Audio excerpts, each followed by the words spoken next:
Hello, good morning, good afternoon, good evening. Out of all loved ones following followers, thank you very much. I'm grateful.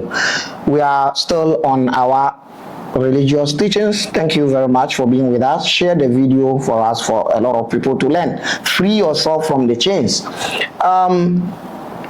Without wasting your time, I want to finish a particular point I made some time ago. You remember I reacted to a comment that one brother, I assume he's a Shia Muslim, wrote. I reacted, so I think 2 videos, and I reacted to the comment about that with 2 videos. I want to finish something. You see, I don't want to. I don't want people to feel like I hear the updates and feedbacks, what is happening outside there when it comes to these videos. They see them, and some of them try to react to them, and they are trying to play the sectarian game. Our sect is not like that. Our sect is not like that. This is Sunnis. All what he's saying is Sunni Islam. Yes, even if it is Sunni Islam, that is Islam, as I said the other time. Now I want to let you know something. I want to finish this one very quick to let you know that, first of all,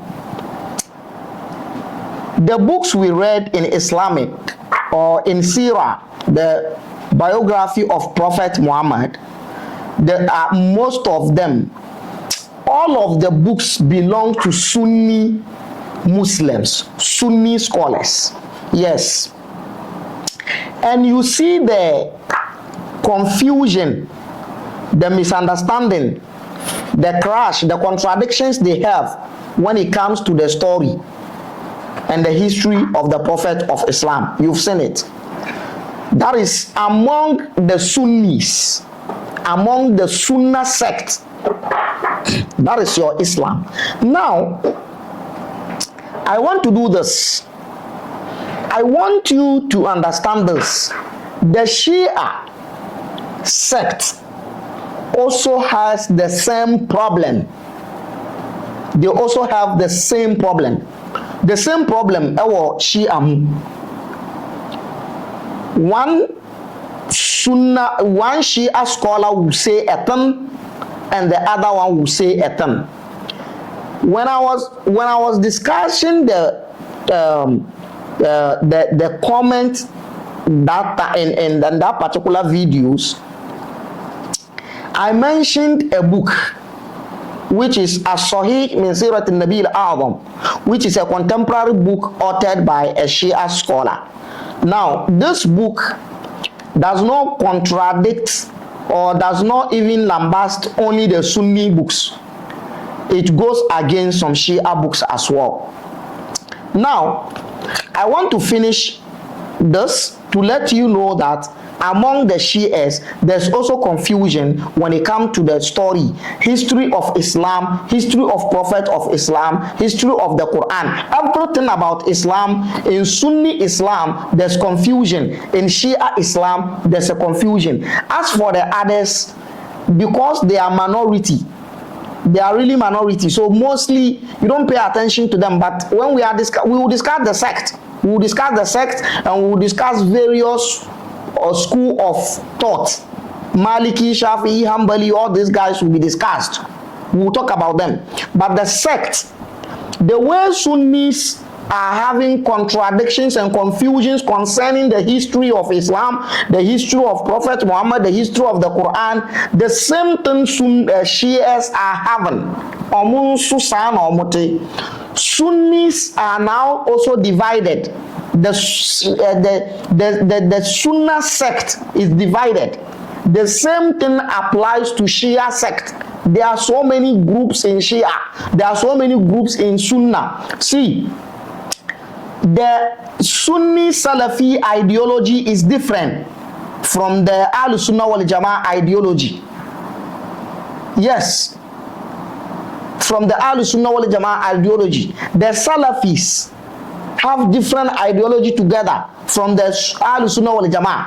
Now, the Ahl Sunnah wal Jama'ah, which Salafi group is under it. There's misunderstanding between them. You see, let me give you practical example. Al-Sunnah wal Jama'ah don't have problem with people naming their children and gathering people. In Arabic, they call it Aqiqah. Hausa call it Sunnah. Outdooring, naming a child, gathering people and slaughter the sheep and call people to come and eat.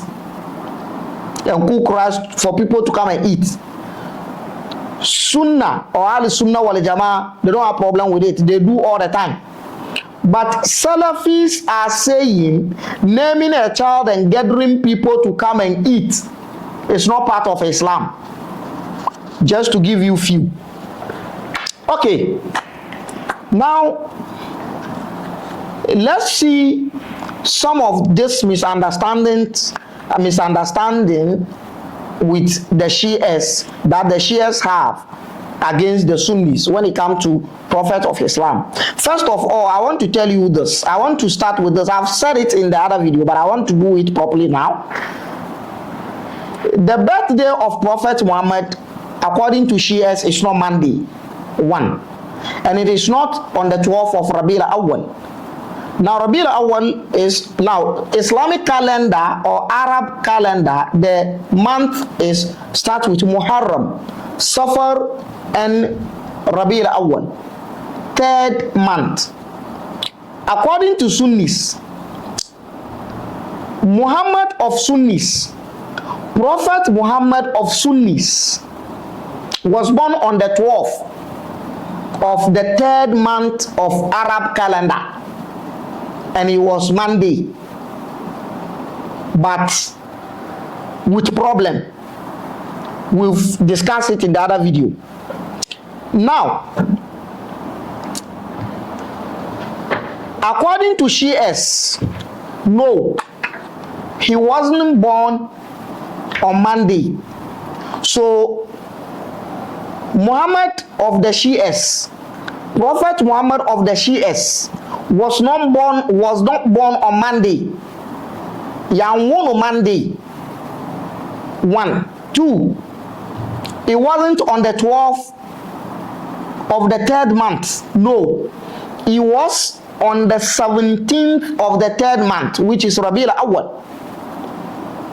And it was 17th, and it was on Friday. Juma. Here is the problem.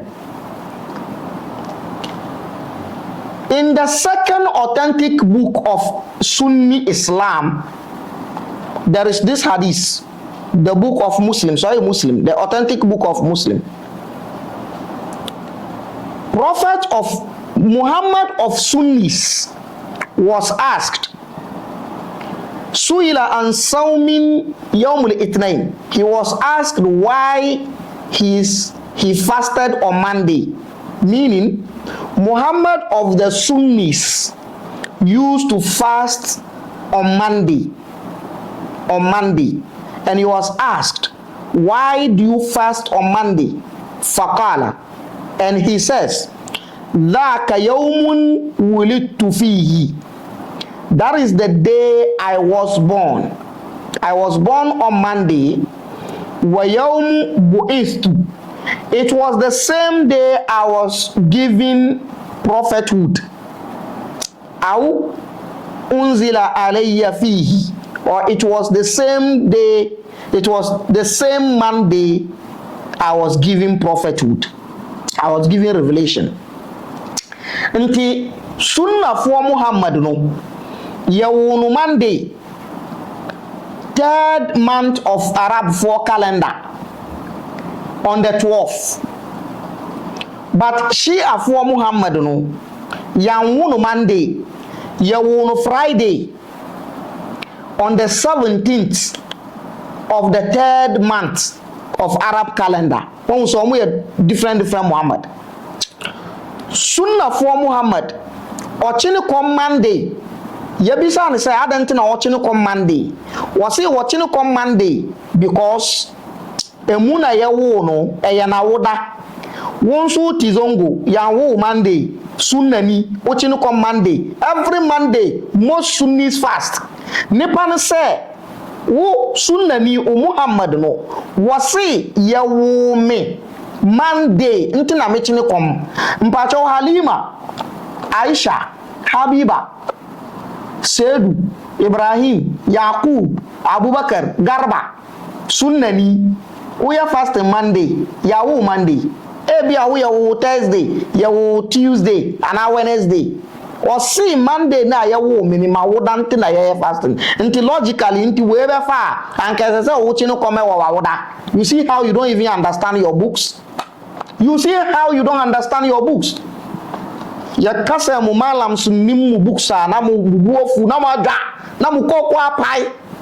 Nipa no say yawo me Monday nti na mechini komum nti wonso no based on this logically so common sense ye adwuma wonso say yawo Wednesday and as we na odi befa we na obefa so I then say we Wednesday na say wo chini kom.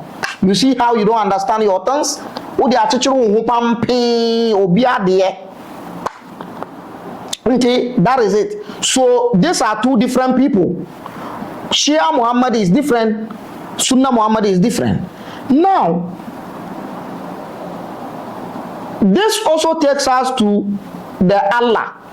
Shia for Allah is different, Sunnah for Allah is different because Shia for Muhammad no. So no bachino koma the Muhammad of the Shias. If you fast on the day he was born, he will fast on Friday. For that matter, Shias will fast on Friday. Now, Sunnis Muhammad fasted on Monday because he was born on Monday. For that reason, Sunnis are fasting on Monday. Shias will fast on Friday because their own Muhammad was born on Friday and he fasted on Friday. In Islam, fasting attracts reward. Allah reward fasting. Allah rewards fasting in Islam. Now, are you sure that the Allah that is rewarding Sunnis fasting on Monday because Muhammad fasted on Monday is the same Allah who is rewarding Shias fasting on Friday because Muhammad fasted on Friday? No. So the Allah that will reward Sunnis will reward them on Monday, fasting on Monday, because Sunnis Muhammad was born on Monday and fasted on Monday. And the Allah that will reward the Shia people is the Allah that made Muhammad of the Shias to be born on Friday and fasted on Friday, and that for that matter, Shias are fasting on Friday. So you see two different Allahs. Two different Allahs because fasting attracts reward. Common sense. If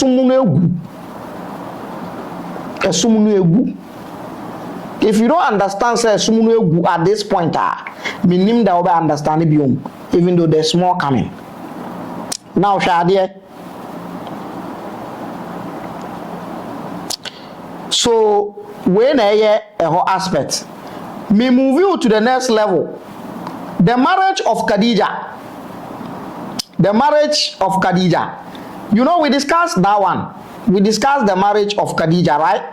We discussed the marriage of Khadijah. Now, according to Shias, now there is two different opinions. There are Shias who agreed that Prophet of Islam Muhammad married Khadijah at the age of 40. She was 40 and she has married before, and she married two people before she married Prophet Muhammad. They agreed to that. Most of them agree to that. Listen.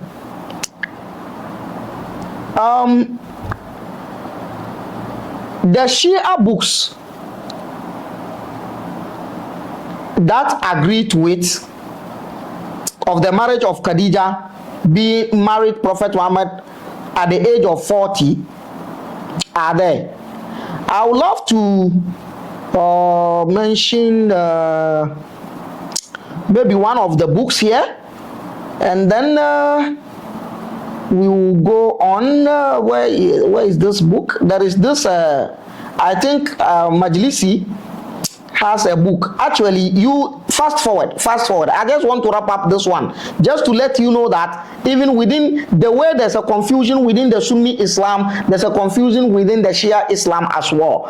So most of them believe that the Shia scholars agreed that Prophet of Islam married Khadijah at the age of 40. She was 40 years old when he married her, and he married before, like she married before. Now, this is Majlisi. There's a scholar known as Majlisi. He had a report here in his book known as Biharul Anwar. Biharul Anwar page volume 16, page 10. He says, he has this to say. He said he has this report and Qatada bun Di'ama. He has this report from Qatada, the son of Di'ama. قال كانت خديجة قبل أن يتزوج بها رسول الله. Khadijah, before Prophet Muhammad married her, in the Atiq bun Ais bun Abdullah, she was a wife to someone known as Atiq bun Ais bun Abdullah bun Amr bun Makhzum. ثم خلف عليها, and then he died. Bada Atiq, and then after Atiq left her, or Atiq died, another one known as Abu Hala married her. So she married two husbands before Prophet Muhammad got married to Khadijah. That is in Bihar al-Anwar. But according to As-Sahih min Sirat al-Nabi al-Azam, the contemporary book, he says no. That idea of Khadijah married Prophet Muhammad at the age of 40 is a lie. According to him, is a lie. So, according to him, Khadijah married Prophet Muhammad at the age of 28. Meanwhile, his predecessor, Al-Majlisi, in Bihar al-Anwar, in the book known as Bihar al-Anwar, he's not a small man. Al-Majlisi is not a small man. In the book of Bihar al-Anwar, he says she married two people, and even mentioned the child she had with the second husband. But according to the book, the contemporary book, As-Sahih fi Sirat al-Nabi al-Azam, no, she was at the age of 28 when she got married to Prophet Muhammad, and she was a virgin. Incramofoni virgin. And she was a virgin. Two Shia scholars crashing. Now, so you see the point. So within the Shia, there's a confusion. Just like the way within the Sunnah, there's a confusion. So, and then between Sunnah and Shia, there's confusion. Okay. Now, another incident that has been ridiculed and condemned in the Shia Islam is the incident of the opening of the chest. Opening of the chest. According to Sunnis, Prophet's chest has been opened twice. According to Sunnis, Prophet's chest has been opened twice. Surgery to take out the portion of Satan out of it. We had that discussion. First one was when he was a child at the age of 4, and then the second one was when he is about to receive the revelation, or when he is about to go to the sky to see the sky daddy, to to collect the 5 daily prayers. They open his chest to take out Satan portion out of his heart. I don't know how Satan got to him and put it there, but it's not a problem. So Sunnis accept to this. So 2 incidents of opening of the chest. Now, and according to Sunnis, this thing was done physically. Fili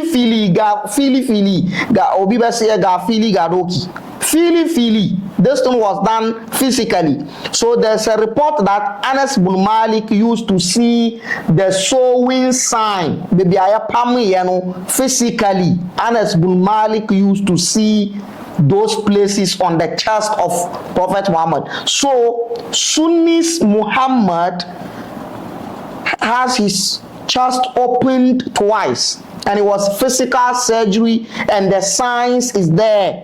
The chest, you see the chest. One of the companions saw it. Anas bin Malik is one of the people who saw that chest where the symbol, the signs like baby aya permanent koko physically, see. Fine. Now, in As-Sahih min Sirat an-Nabi al-A'zam, he has this question to ask. If you go, he discussed this portion of the opening of the chest somewhere in his book, in volume 2 of the book, page 86. And I think volume 2 of the book, page 87, somewhere, that is where he did it. Now listen, he asked some questions. The author of this book, the Shia scholar, asked some questions. He says, Lima yu'adhibu Allahu nabiyahu hadha al-adab. According to this Shia scholar, he thinks the opening of the chest of the Prophet is adab, is punishment from Allah. He says, Lima, why? Yu'adhibu Allahu nabiyahu hadha al-adab. Why is Allah punishing his prophet this type of punishment? Opening the chest, since it physically, it involves pain. And that time, it's a village, Arabian desert village. They don't have medications to induce or to make to minimize the pain. They don't have it. They don't have medication that will let him not feel the pain. They don't have that medication. So it is a punishment. Indeed, it is a punishment. Now he says, why is Allah punishing his prophet this kind of punishment? وَيَتَعَرَّضُ لِهَذِهِ الْآلَامِ بِلَا ذَنْبٍ جَنَاحٍ, and he will go through this pain without any sin. He didn't commit any sin. How will you go through this pain? And he says, أَلَمْ يَكُنْ بِالْإِمْكَانِ أَنْ يَخْلُقَهُ بِدُونِهَا مِنْ أَوَّلِ الْأَمْرِ. Is it not possible for Allah to create his prophet without the portion of Satan in his heart? This Shia scholar is a common sense guy. So the Muhammad of Shias got nothing to do with the angelic surgery. So different Muhammad altogether. The Sunni Muhammad has a physical surgery by angels, opened his heart, and the sign is there. The Sunni Muhammad got nothing to do with physical surgery of angels. Now, and then he asked another question in the book. He says, I mentioned the book, I mentioned the volume, I mentioned the page. Go take it. If you don't see it there, come and change my name. Unless maybe your edition and mine is different, but yet you still have this information. Then we are not making these stuffs up.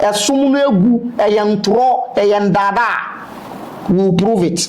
Now, let's go. He says, and then another question. He says, annahu kad kana fihim al-anbiya aidan للشيطان حظ ونصيب ولم يخرج منهم بعملية جراحية. And he's asking again, he says that if according to the counterpart Sunnis, they are saying their prophet Muhammad got a surgery from the angels to take the portion of Satan out of his heart, does it mean that the remaining prophets, Moses, Abraham, Noah, Joshua, all those people, does it mean that they also have the portion of Satan in their heart? If yes, then who took their own portion of Satan out of their heart? That is what he's asking. And he says, لأن الملائكة ما يكونوا قد تعلموا الجراحة بعد, because it seems like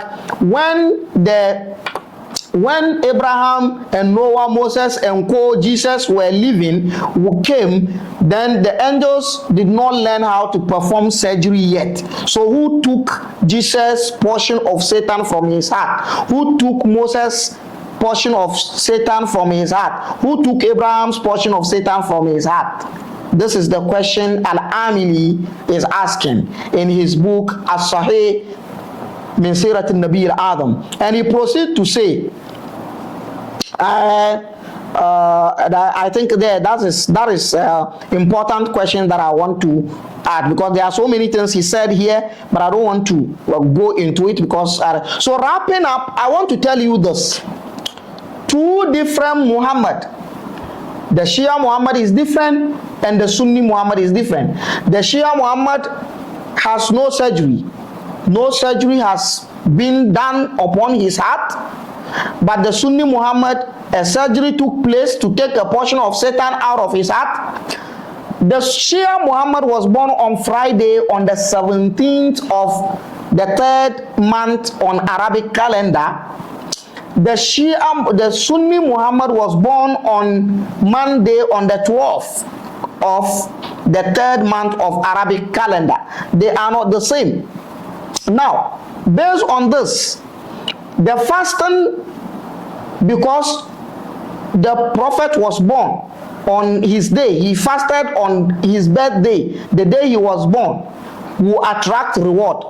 So the Sunnis that are fasting on Monday, the Allah that reward them on that fasting based on the fasting of Prophet of Islam in Sunnah. Fasting on Monday is different, and the Allah that reward the Shias is different, because they fast on the different day and they fast on based on a different date of birth. And the Allah no yemenu, Shia for Allah is different, Sunnah for Allah is different. Like saying wawa esumunego. Now, finally, the most funny part of the whole thing is this. Now you, the Shia scholars, that when Tijaniyas invite you to their Maulid, Tijaniyas are also some kind of Sunnis, because Tijaniyas believe their Muhammad was born on Monday on the 12th of Rabiul Awwal, and it is based on this that they carry on the activities of Maulidi, and it is based on this that they are rewarded, because Maulidi is rewarded according to Tijaniyas. Maulidi is rewarded by Allah. Now you, the Shia scholars who go to sit under this Maulidi, which is based on the birth of Prophet Muhammad on the 12th Rabiul Awwal, what are you doing? Is it that you just go there and sit there and laughing at the Tijaniyas, or you just feel like going there to fill the space? Sa esum way and all the other condemning me nananom. You use this to condemn my ancestors.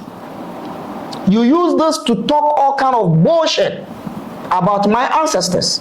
After that, you use it to create poverty in my community, and you think I shouldn't talk. The youth, mona yene mo kasa.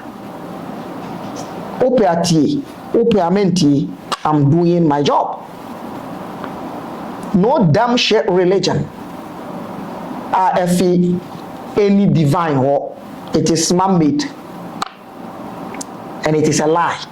It is mastermind to enslave you. The slavery of the religion is more dangerous than the slavery of the slave master, because the chain of the slave master is putting on the physical wrists and physical legs When you have the key, you can open it and run. But the slavery of the religion cannot be seen. It is in the brain. Mental slavery. Free yourself. Which of Allah is this? Confusion everywhere. Confusion everywhere.